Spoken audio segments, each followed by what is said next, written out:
សេដ្ឋកិច្ចល្អចេះតែទៅដុល្លារក៏ចេះតែស្រួលដែរហើយ$1ស្រួលជាង4050តែដល់ពេលសេដ្ឋកិច្ចធ្លាក់ចុះហ្នឹងបានយើងដឹងថាអូ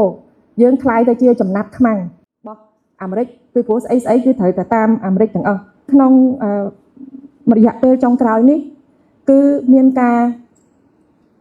ព្រួយបារម្ភជាច្រើនពីប្រទេសគ្រប់ប្រទេសទាំងអស់គេថាអានេះដែលខ្ញុំហៅថាជាបដិដុល្លាររូបនីយកម្មក្នុងពិភពលោកមិនមែនជារឿងបដិដុល្លាររូបនីយកម្មនៅកម្ពុជាទេបដិដុល្លាររូបនីយកម្មក្នុងពិភពលោកបានន័យថាម៉េចប្រទេសជាច្រើនធនាគារកណ្ដាលឬក៏រដ្ឋាភិបាលមានលុយជាដុល្លារអាមេរិកប៉ុន្តែបទពិសោធន៍ប្រទេសរុស្ស៊ីកាលពីសង្គ្រាមរុស្ស៊ីនិងអ៊ុយក្រែននេះជាមេរៀនមួយសម្រាប់ប្រទេសដទៃដែលគេចាប់ផ្ដើមភ្ញាក់ខ្លួនដែរ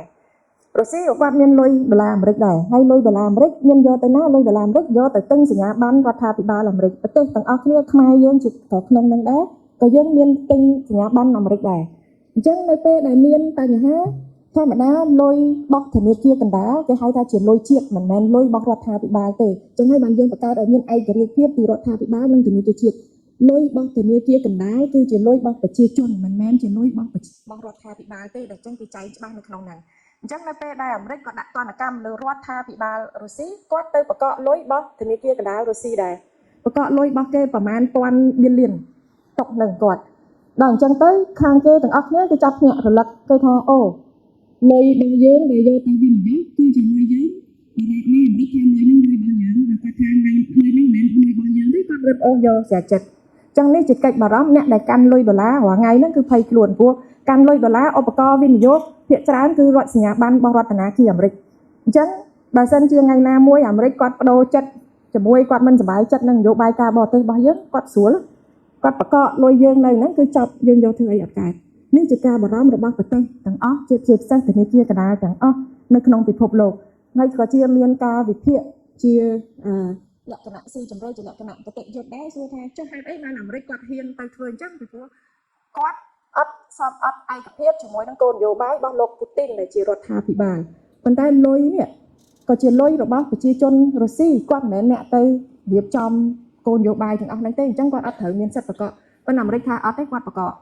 ចឹងហើយកន្លែងនេះមួយចាប់ផ្ដើមភ្ញាក់រលឹកថាអូចុះបើគេបកកលុយយើងដែរធ្វើម៉េចចឹងមាននិន្នាការមួយការធ្វើបដិដុល្លាររូបនីយកម្មអានេះបន្ថយការកាន់កាប់លុយដុល្លាររបស់ខ្លួនដើម្បីបដូរទៅយករូបិយប័ណ្ណផ្សេងចឹងហើយបានជាចិនគាត់បង្កើត BRIC នេះគឺជាក្រុមប្រទេសធំប្រេស៊ីលរុស្ស៊ីឥណ្ឌាចិនហើយក្រោយមកថែមអាហ្វ្រិក BRIC មាន S ចុងក្រោយហ្នឹងថែមអាហ្វ្រិក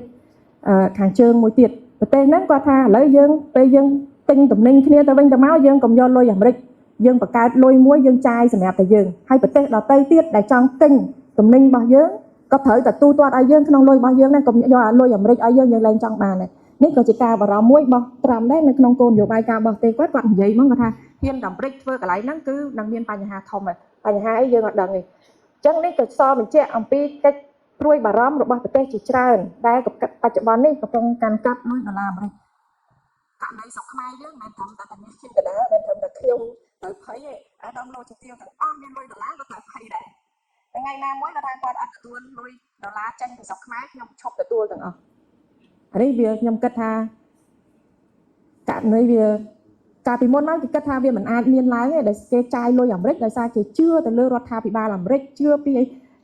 អធិបតេយ្យភាពរបស់ធនាគារកណ្ដាលអាមេរិកជឿពីស្អីហ្នឹងប៉ុន្តែពេលចុងក្រោយនេះវាវល់ចូលគ្នាអស់ចឹងអាហ្នឹងក៏ជាការនិន្នាការមួយចង់ជំរាបជូនអាដាមលោកជំទាវបានជ្រាបដែរយ៉ាងណាមិញឆ្លងកាត់វិបត្តិ COVID-19 កន្លងមកបង្ហាញថាកម្ពុជាមិនមានលទ្ធភាពអនុវត្តនយោបាយរូបិយវត្ថុឲ្យបានពេញលេញនិងមានប្រសិទ្ធភាពក្នុងការរួមចំណែកកាត់បន្ថយអត្រាការប្រាក់និងបញ្ចេញសន្តានាភាពច្រើនដើម្បីជំរុញកំណើនសេដ្ឋកិច្ចឡើងវិញបានទេបញ្ហានេះគឺដោយសារនយោបាយរូបិយវត្ថុមានឥទ្ធិពលទៅលើប្រាក់រៀលប៉ុណ្ណោះហើយក្នុងស្ថានភាពដុល្លាររូបនីយកម្មនៅខ្ពស់ឥទ្ធិពលនេះត្រូវមានបានកំហិតដោយគោលនយោបាយសហរដ្ឋអាមេរិក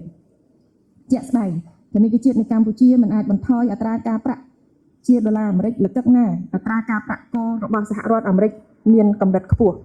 កន្លែងនេះខ្ញុំក៏សូមជម្រាបបន្ថែមតិចដែរកន្លងមកមានការសួរនាំថាហេតុអីបានធនាគារជាតិព្រមតម្លាក់អត្រាការប្រាក់ស្រុកគេធនាគារជាតិគេតម្លាក់ខ្ញុំសូមជម្រាបថានៅលើពិភពលោកនេះនៅក្នុងសេដ្ឋកិច្ចសេរីមិនមានធនាគារកណ្ដាលណាដែលទៅកំណត់អត្រាការប្រាក់ត្រូវមានកម្រិតនេះកម្រិតនោះទេប្រទេស សង្គមនិយមប្រទេសកុម្មុយនីសអាចប៉ុន្តែប្រទេសសេរីអត់ទេប្រទេសសេរីធ្វើបានលុះត្រាតែធនាគារនោះជាធនាគាររបស់រដ្ឋជាអ្នកទទួលខុសត្រូវលើការខាតឬក៏ចំណេញអីទាំងអស់ហ្នឹងអញ្ចឹងហើយនៅយើងនេះគឺធនាគារកណ្ដាលយើងធនាគារកណ្ដាលលើពិភពលោកទាំងជារួមគឺគាត់បានតែគេហៅថា influence បានន័យថាផ្ដល់ទៅជាគ្រាន់តែជានិន្នាការឲ្យឯកជនឲ្យទីផ្សារយល់ទេប៉ុន្តែគាត់មិនអាចកំណត់គេបានទេបើសិនជាអាដាមលោកទូទាវមើលកាសែតភាគច្រើននិយាយធនាគារកណ្ដាលអាមេរិកបានទម្លាក់អត្រាការប្រាក់គោលពីប៉ុណ្ណេះទៅប៉ុណ្ណេះធនាគារកណ្ដាលប្រទេសអង់គ្លេសបានទម្លាក់អត្រាក្នុងន័យនេះគឺបានន័យថាធនាគារកណ្ដាលគាត់ឲ្យជាសញ្ញាណបានន័យថាគាត់មិនកំណត់ទេគាត់ឲ្យជាសញ្ញាណបានន័យថាគាត់ថាបើសិនជាថ្ងៃក្រោយអ្នកឯងខ្វះលុយហើយអ្នកឯងមកខ្ចីខ្ញុំយកអ្នកឯង 0.5% នេះជាសញ្ញាណមួយដើម្បីឲ្យធនាគារពិនិត្យថាអូបើចង់បានលុយទៅខ្ចីពីធនាគារកណ្ដាលទៅគេយកតែប៉ុណ្្នឹងទេអញ្ចឹងបើគាត់ឲ្យគេខ្ចីតក៏គាត់ត្រូវយកក្នុងរង្វង់មួយ 0.5 បានន័យថា1ឬក៏1កន្លះអី%តែប៉ុណ្្នឹងអញ្ចឹងបានបង្ហាញថាអត្រាការប្រាក់ទាបប៉ុន្តែបើសិនជាធនាគារកណ្ដាលនោះគាត់គិតថាសេដ្ឋកិច្ចវាមានការការមានអតិផរណាខ្ពស់គាត់អាចតម្លើងអត្រាការប្រាក់ខ្ពស់រហូតដល់ចុងក្រោយនេះធនាគារកណ្ដាលអាមេរិកគាត់តម្លើងការប្រាក់ដល់ 5% ដល់ពេលគាត់តម្លើងដល់ 5% ហ្នឹងគឺដើម្បីថាម៉េចដើម្បីថាគាត់គិតថាអតិផរណានៅអាមេរិកខ្ពស់កាលណាអតិផរណាខ្ពស់បានន័យថាម៉េចបានន័យថាការចាយវាយរបស់ប្រជាជនច្រើនអញ្ចឹងដើម្បីចាយវាយច្រើនធ្វើឲ្យទំនិញឡើងថ្លៃអញ្ចឹងធ្វើម៉េចដើម្បីឲ្យទំនិញចុះថោកមានតែរដ្ឋបិទកុំឲ្យប្រជាជនចាយវាយច្រើនពេកធ្វើម៉េចកុំឲ្យប្រជាជនចាយវាយច្រើនពេកមានតែធ្វើអត្រាការប្រាក់ហ្នឹងឲ្យខ្ពស់ទៅគេលែងចាយ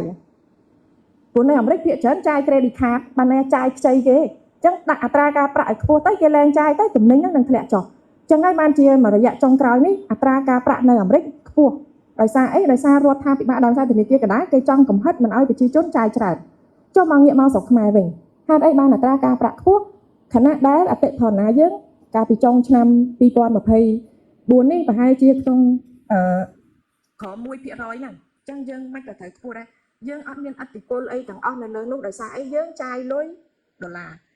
រគេឡើងថ្លៃនៅអាមេរិកគេឡើងថ្លៃស្រុកគេនោះដើម្បីបន្ថយអតិផរណាយើងនេះមកឡើងថ្លៃដែរសួរថាយើងមានត្រូវគ្រប់គ្រងអីអតិផរណាយើងអត់ទេតាមពិតយើងចង់ឲ្យថោកដោយសារស្រុកយើងតបតែងើបចេញពីកូវីដយើងចង់ជំរុញកំណើនសេដ្ឋកិច្ចប៉ុន្តែដល់ពេលគេថ្លៃយើងក៏ត្រូវថ្លៃដែរអញ្ចឹងផ្អើលមករយៈចុងក្រោយនេះការប្រាក់ថ្លៃធនាគារជាតិមិនក៏មិនធ្វើធនាគារជាតិធ្វើបានដែរធ្វើបានតែលើតែលុយរៀលនៅស្រុកគេពេលធនាគារកណ្ដាលគេប្រកាសថាឲ្យខ្ចីហ្នឹងគេឲ្យខ្ចីលុយរបស់គេធនាគារជាតិយើងក៏ធ្វើបានដែរយើងថាខ្ញុំមានលុយរៀលមកខ្ចីមកប៉ុន្តែមកនៅមានឥទ្ធិពលអីបើប្រជាពលរដ្ឋយើងក្នុងការដូចខ្ញុំបានជំរាបចឹងតែ 13% នៃឥណទានទេដែលធ្វើជាលុយរៀលបើទោះជាយើងមានឥទ្ធិពលទៅលើអត្រាការប្រាក់ក៏មានលើតែ10ផ្នែកដែល 13% នឹងដែរមិនមែនលើឥណទានសរុបទេអញ្ចឹងអ្នកដែលខ្ចីលុយដុល្លារត្រូវតែទ្រាំទទួលយកអត្រាការប្រាក់ទីផ្សារអន្តរជាតិធនាគារកណ្ដាលអាចជួយអីទៅនឹងធនាគារជាតិក៏ជួយអីបាននៅកន្លែងនោះទេនេះជាឧបសគ្គកាលណាសេដ្ឋកិច្ចល្អចេះតែទៅដុល្លារក៏ចេះតែស្រួលដែរតែដុល្លារស្រួលជាង 4.50